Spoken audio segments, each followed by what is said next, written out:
Bismillahirrahmanirrahim. Assalamualaikum warahmatullahi wabarakatuh. Jumpa lagi kita Bapak dan Ibu peserta diklat yang berbahagia pada mata diklat penyusunan RKM dan pelaporan.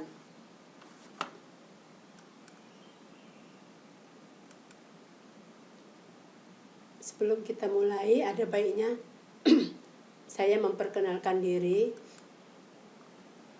Mungkin Bapak dan Ibu ada yang belum mengenal dengan saya. Nama saya Dr. Anda Haja Intan Pulungan MPD, tempat tinggal Jalan Pinang Mas 1 nomor 1 Blok B, Geria Pinang Mas, Medan. NIM 1969 01 04 1995 03 220 2001. Tempat tanggal lahir di Medan 4 Januari 1969. Pangkat Pembina Utama Muda golongan 4C. Nomor handphone 0813 6131 6512. Sedangkan email tempat Bapak Ibu mengirim tugas-tugas nantinya intanpulungan1969@gmail.com. Mohon dicatat. Jabatan sebagai Widyaswara Ahli Madya pada Balai Diklat Keagamaan Medan. Baiklah Bapak dan Ibu, langsung saja kita mulai pembelajaran kita. Bapak Ibu peserta diklat nantinya diharapkan dapat memahami tentang yang pertama, pemahaman konsep tahapan penyusunan RKM. Yang kedua, pengembangan RKM sesuai dengan jenjang satuan pendidikan. Yang ketiga, penyusunan laporan program sekolah. Selanjutnya, selesai mata diklat ini akan disampaikan, Bapak dan Ibu bisa berdiskusi tentang tahapan-tahapan penyusunan RKM sesuai dengan LK1.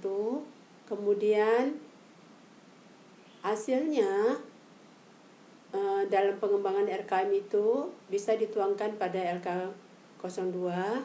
Kemudian pada LK03 Bapak dan Ibu berdiskusi untuk menyusun laporan program madrasah. Nah, Bapak dan Ibu, apakah Bapak dan Ibu sudah mengetahui tentang perencanaan?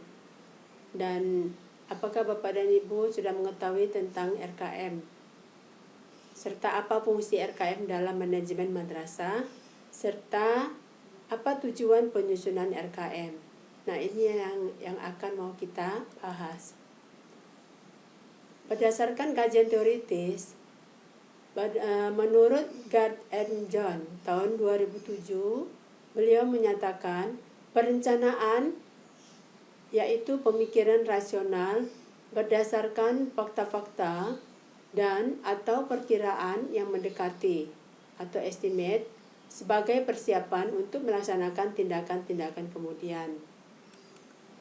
Sedangkan menurut Terry tahun 2015, beliau menyimpulkan perencanaan adalah pemilihan dan menghubungkan fakta-fakta, membuat serta menggunakan asumsi-asumsi yang berkaitan dengan masa datang, dengan menggambarkan dan merumuskan kegiatan-kegiatan tertentu yang diyakini diperlukan untuk mencapai suatu hasil tertentu. Nah, sedangkan perencanaan di madrasah sesuai dengan Permendiknas nomor 19 tahun 2007, Rencana Kerja Madrasah atau RKM itu meliputi RKJM dan RKT serta RKAS. RKJM itu selama 4 tahun sekali, RKT setiap tahun, dan RKAS juga setiap tahun. Nah, apa sih tujuan penyusunan RKM atau RKS? Nah, tujuan penyusunan RKM pertama, meminimalisasi risiko. Kemudian, memberikan arah pengembangan sekolah. Kemudian yang ketiga, acuan dan identifikasi sumber daya. Yang keempat, menjamin keterkaitan dan konsistensi dan perencanaan, penganggaran, pelaksanaan, dan pengawasan. Yang kelima, mengoptimalkan partisipasi warga sekolah dan masyarakat. Yang keenam, menjamin tercapainya penggunaan sumber daya secara efisien, efektif, berkeadilan, dan berkesinambungan. Kemudian, apa-apa saja fungsi RKM? Bapak dan Ibu bisa melihat beberapa fungsi RKM. Yang pertama adalah sebagai legitimasi, kemudian sebagai pengarah, kemudian meminimalisasi ketidakpastian. Yang keempat, meminimalisasi pemborosan sumber daya. Dan yang kelima, standar kualitas dan pengawasan. Nah, selanjutnya tugas Bapak dan Ibu, kita bentuk kelompok masing-masing 5 orang dalam tiap kelompoknya sesuai dengan urutan nama yang ada di absen kita. Jadi kelompok 1 nomor urut 1 sampai 5, kelompok 2 nomor urut 6 sampai 10, kelompok 3 nomor urut 11 sampai 15, kelompok 4 nomor urut 16 sampai 20, kelompok 5 nomor urut 21 sampai 25, dan kelompok 6 nomor urut 26 sampai 30. Kemudian masing-masing kelompok berdiskusi dalam tahapan-tahapan apa saja yang harus dilakukan dalam penyusunan RKM. Ya, tahapan-tahapan apa saja yang harus dilakukan dalam penyusunan RKM dan deskripsikan masing-masing tahapan tersebut. Nah, itulah tugas-tugas dari masing-masing kelompok. Kemudian nanti akan dikirim tugasnya itu ke email saya ya, seperti yang sudah dicatat tadi. Nah, Bapak dan Ibu, perhatikan tahapan penyusunan RKM. Di tahapan penyusunan RKM itu diawali dari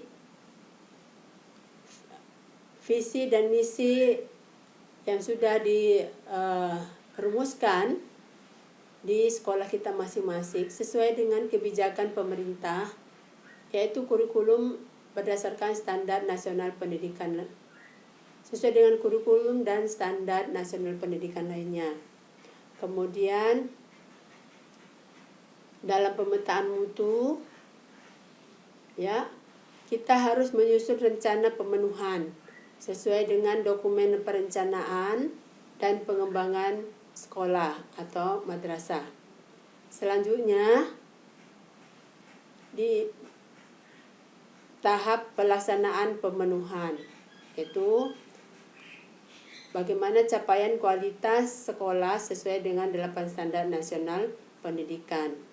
Tahap berikutnya adalah evaluasi atau audit mutu sesuai dengan laporan hasil evaluasi, yaitu pemenuhan 8 standar nasional pendidikan, implementasi dan dari rencana aksi, kemudian penetapan standar mutu, selanjutnya pemetaan mutu yang ada dalam dokumen evaluasi diri madrasah. Nah, jadi dalam menyusun RKM itu harus melibatkan unsur-unsur yang ada di madrasah kita, diantaranya kepala sekolah atau kepala madrasah, guru, tenaga kependidikan, komite sekolah, dan beberapa perwakilan siswa. Selanjutnya, pengembangan RKJM. Bapak dan Ibu, komponen RKJM meliputi pertama, analisis lingkungan strategis, kemudian analisis kondisi saat ini, analisis pendidikan 4 tahun mendatang, kemudian visi misi sekolah, kemudian tujuan sekolah 4 tahun mendatang, kemudian identifikasi tantangan nyata, kemudian program strategis, rencana kerja, dan jadwal kegiatan monitoring dan supervisi. Inilah komponen daripada RKJM. Nah, selanjutnya sistematika RKJM. Sistematika RKJM ada 5 bab. Bab pertama, pendahuluan, berisikan latar belakang, kemudian landasan hukum, tujuan, manfaat, dan ruang lingkup RKJM. Pada bab 2 itu bercerita tentang profil sekolah. Di bab 3 proses penyusunan RKJM. Bab 4 rencana kerja 4 tahun.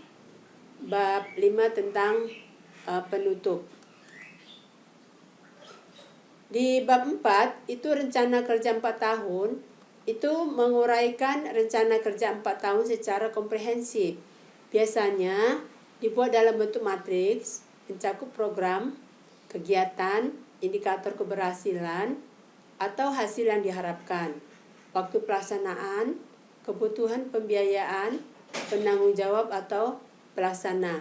Sedangkan di bab 4 penutup itu berisi tujuan dan harapan, kebermanfaatan RKJM, rencana pengembangan dan rekomendasi.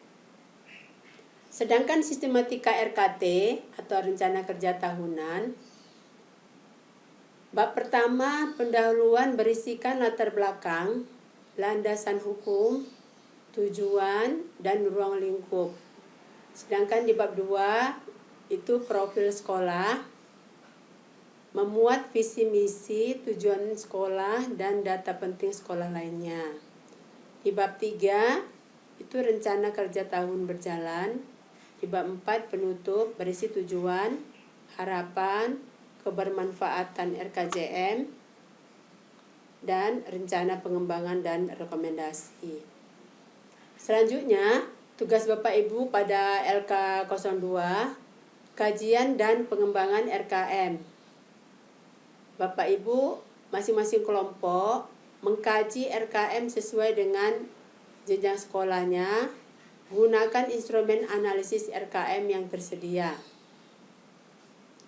Kemudian diskusikan kelebihan dan kekurangan RKM tersebut, dan buatlah usulan perbaikan atau rekomendasi pada kolom yang tersedia. Sedangkan nilai karakter yang dikembangkan, gotong royong, dan integritas. Selanjutnya Bapak dan Ibu, pengembangan RKM. Nah, kedudukan laporan dalam manajemen sekolah. Pertama, perencanaan RKS atau RKJM serta RKT. Kemudian, selesai perencanaan disusul dengan pelaksanaan atau implementasi, lalu dievaluasi, kemudian dibuat sebagai dalam bentuk laporan. Nah, Bapak dan Ibu, apa fungsi evaluasi? Fungsi evaluasi ada beberapa hal. Yang pertama, berfungsi untuk menilai keefektifan program. Kemudian, untuk menunjukkan atau melihat dampak program. Yang ketiga, untuk memperkuat atau meningkatkan akuntabilitas. Dan yang keempat, untuk mendapatkan masukan terhadap pengambilan keputusan. Sedangkan fungsi laporan, yang pertama, sebagai bahan untuk pertanggungjawaban kepala madrasah. Kemudian alat untuk menyampaikan informasi kepada pihak-pihak yang berkepentingan. Yang ketiga, sebagai bahan penilaian keberhasilan program. Yang keempat, bahan pengambilan keputusan untuk perbaikan program berikutnya. Yang kelima, alat pengawasan. Selanjutnya, tahap refleksi. Apa yang telah Bapak Ibu dapatkan dari proses pembelajaran ini? Kemudian apa yang Bapak Ibu lakukan untuk meningkatkan pengetahuan dan keterampilan dalam menyusun RKM, dan apa yang akan Bapak Ibu lakukan untuk mengembangkan RKM di madrasah. Demikian penjelasan kita tentang penyusunan RKM. Terima kasih. Assalamualaikum warahmatullahi wabarakatuh.